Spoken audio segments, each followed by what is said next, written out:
Happy Sabbath. I hope you're having a great day.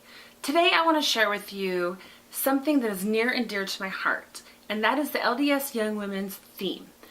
In the LDS Church, young women aged 12 to 18 years old go to a weekly class on Sunday where they learn about gospel principles, how to be mothers, how to be women, strong women, all kinds of things that they're taught.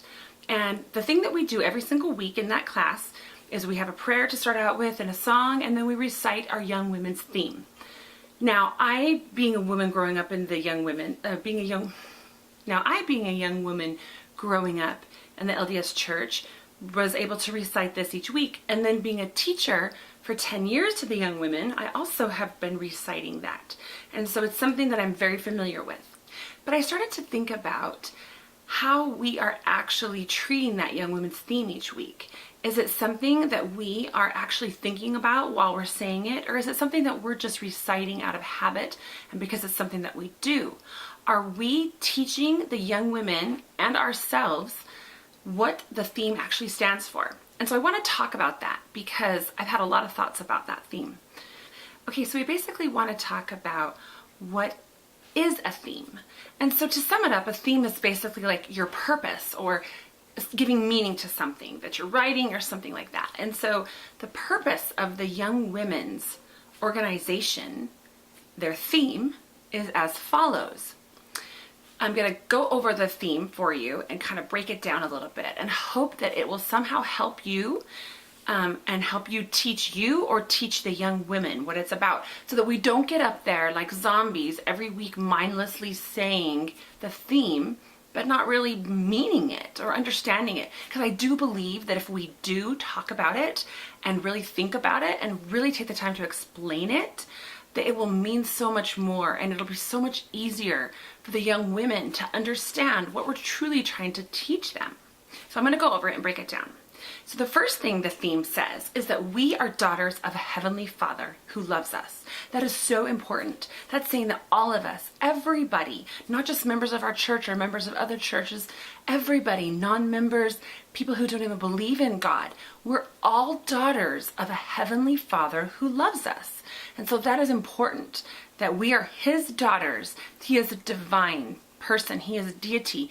He is a king of all kings, okay? And we are His daughters. So first and foremost, that's important, that we recognize that we are daughters of our Heavenly Father who loves us. He loves us, okay? We don't just love Him. He loves us.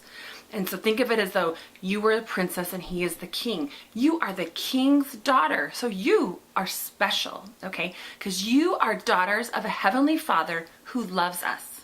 And we love Him, right? We love Him. Okay, and then next thing is that we will stand as a witness. So we're standing as a witness. What does that mean, to witness something? It means to testify of something, to witness it. So you've witnessed a crime, you've witnessed a car accident, you've witnessed a miracle, something. It's something that you have seen or something that you can believe in to testify in. So we will stand as a witness of God. That's what we're witnessing. We're witnessing, we're testifying of God. Okay, so we are daughters of this Heavenly Father who loves us, and we love Him. We will stand as a witness. Okay, we're standing as a witness of God at all times and in all things and in all places, which means we're going to witness and stand for Him in all times, not just the good times. We're going to stand for Him in the bad times, the uncomfortable times, and in all things, not in just standing for Him in the things I pick and choose. I want to stand for Him in this belief, but I don't want to stand for Him in that. And in all places. I'm not going to stand for Him just on testimony meeting in church. I'm not going to stand for Him just at Pioneer Trek or Youth Girls Camp or somewhere. We're going to stand for God and witness for God, who is our Father and loves us. We're going to stand for Him at all times and in all things and in all places, everywhere, okay? And we're going to do this as we strive. Strive means we're trying, right? We strive to live the young women values. And those values is what we're going to talk about. So we're going to do all of these things. We're going to stand.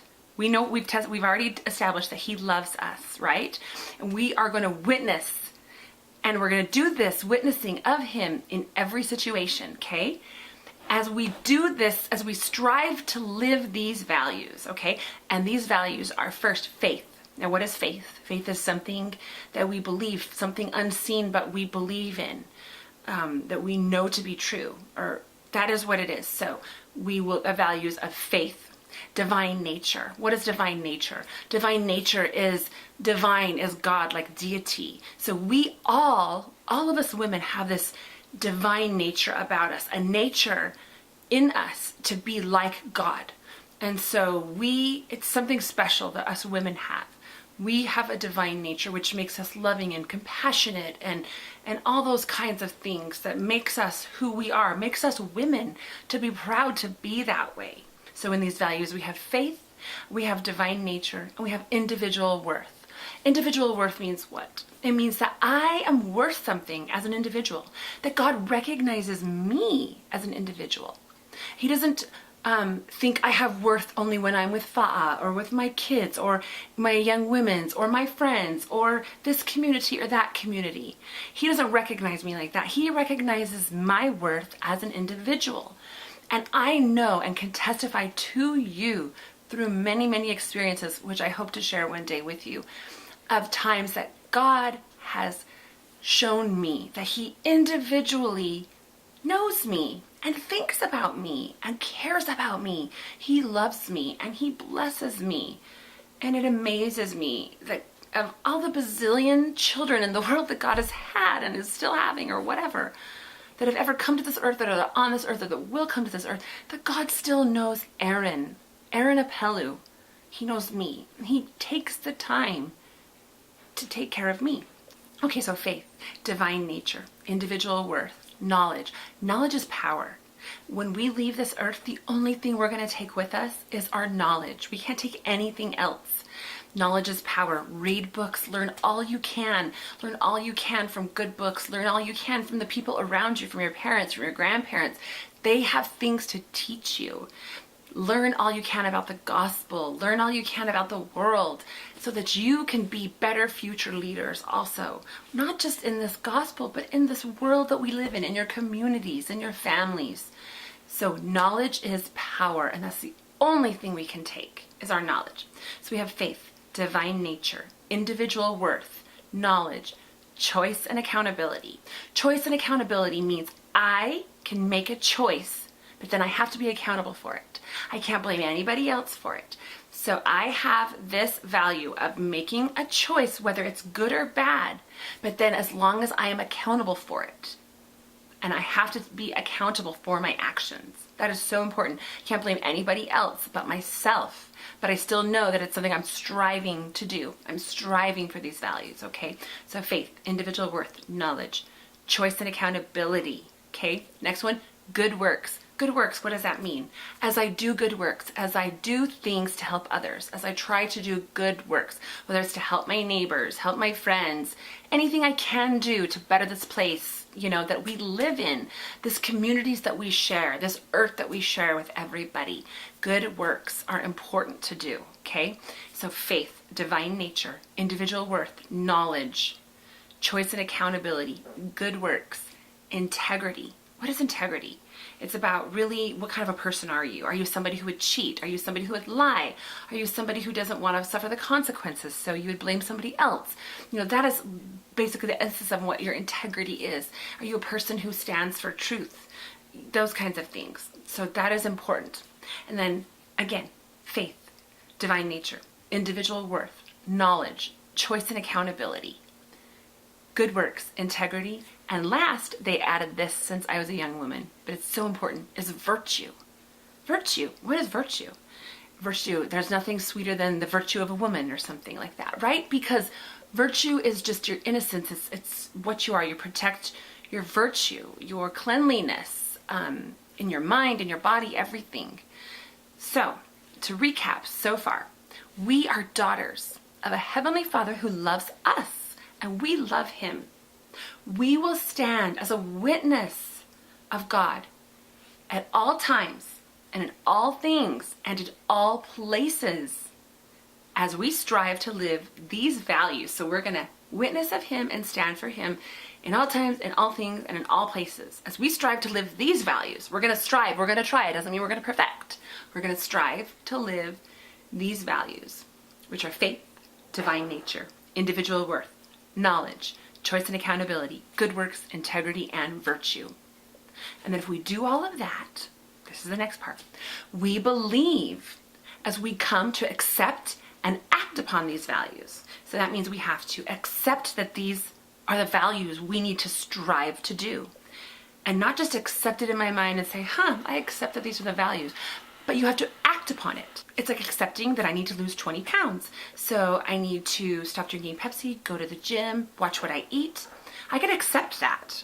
But nothing's going to happen if I don't act upon it. If I stay home and I justify why I can't give up the Pepsi, or why I'm needing that whatever I'm eating, or I'm just too tired to go to the gym today, or my body hurts, or I'm just in a bad place. That is not, I'm not acting upon it. Nothing's going to change in me because I'm accepting it, but I'm not acting upon it. So you can't just accept something, you have to act upon it. So we believe as we come to accept and act upon these values, we will be prepared to strengthen our home and families, because we need to do that as women. We need to be prepared to strengthen our home that we live in and our families, which will also strengthen our communities and the world. Okay? So we believe as we come to accept these values and act upon the values, we will be prepared to strengthen our home and families, make and keep sacred covenants. Because we have strived to live these values, we are better off to strengthen our home and families and to make and keep sacred covenants with God, like baptismals and things like that. And once we do that, we will be able to receive the ordinances of the temple. Then we're going to enjoy all the blessings of exaltation. That's what we're going to do. Enjoy the blessings of exaltation. So it's really, really simple. All you have to do, God has got this plan that he's laid out to our leaders who came up with this young women theme. And just to recap it, it goes like this. We are daughters of our Heavenly Father who loves us, and we love him.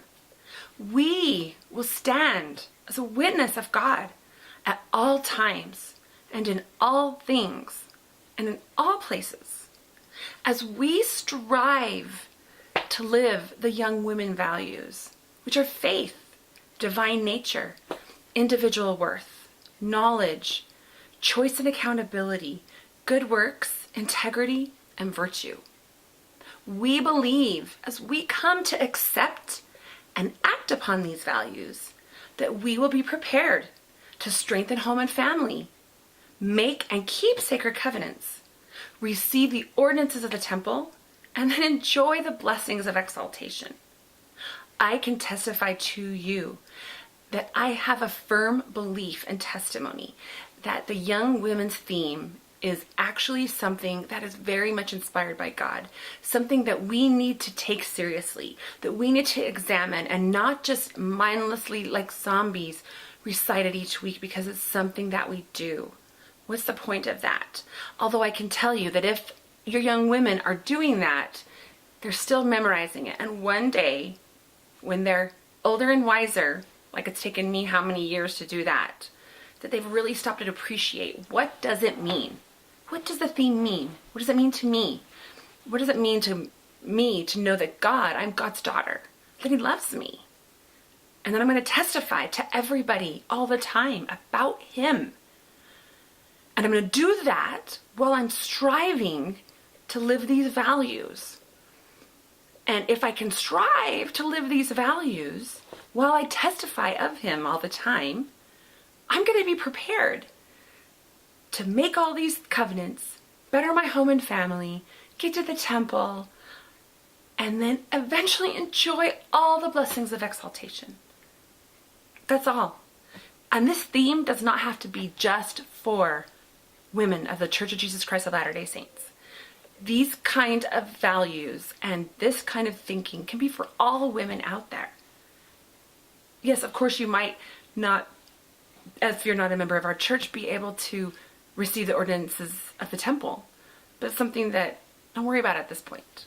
But just look about learning these values to make the women that you're around and the young women that you raise, whether they are anywhere in the world, of any religion or a non-religion, these values and this theme and the knowledge that comes with it, I absolutely believe will better this world and make women and girls all over the world happier. Because we are the future. We are the future. We raise the next generation. The righteous woman out there can have more influence than anything. Being able to raise a young woman to be a righteous woman and a mother, she has so much reach and can do so many things because she herself can go out there and teach and raise other people to be like that, who can go out and teach and raise other people to be like that. It is so crucial that we understand the value of being righteous, good young women, and to look towards hoping that if we don't have young women to raise, that we want our boys to find those kinds of young women. I'm grateful, so grateful to be able to be around and in contact with so many wonderful, righteous girls. The world has so much evil in it right now, but it has so much wonderful, great things happening. There's so much opposition all the time. With the righteous and the strong youth that are out there today, there is also the opposite. It is up to us to decide today that we are going to take a stand and we're going to raise our kids the right way. Whether you believe that whether you belong to a church or not, this is not about religion right now. This is about raising good children, the next generation, who will be taking care of us and who will be raising their generation after them. What do we want to leave this world to? What do we believe? But I think it all comes down to the value that we believe that we are young women, that we, as young women, we are daughters of a Heavenly Father who loves us. And we love Him. And we will stand as a witness of God at all times and in all things and in all places. So we strive to live the young women values, which are faith, divine nature, individual worth, knowledge, choice and accountability, good works, integrity, and virtue. We believe as we come to accept and act upon these values, we will be prepared to strengthen home and family, make and keep sacred covenants, receive the ordinances of the temple, and enjoy the blessings of exaltation. I leave this with you, and I hope that somehow out there you will feel in your heart that you truly are loved. And I love you, and thank you so much for watching.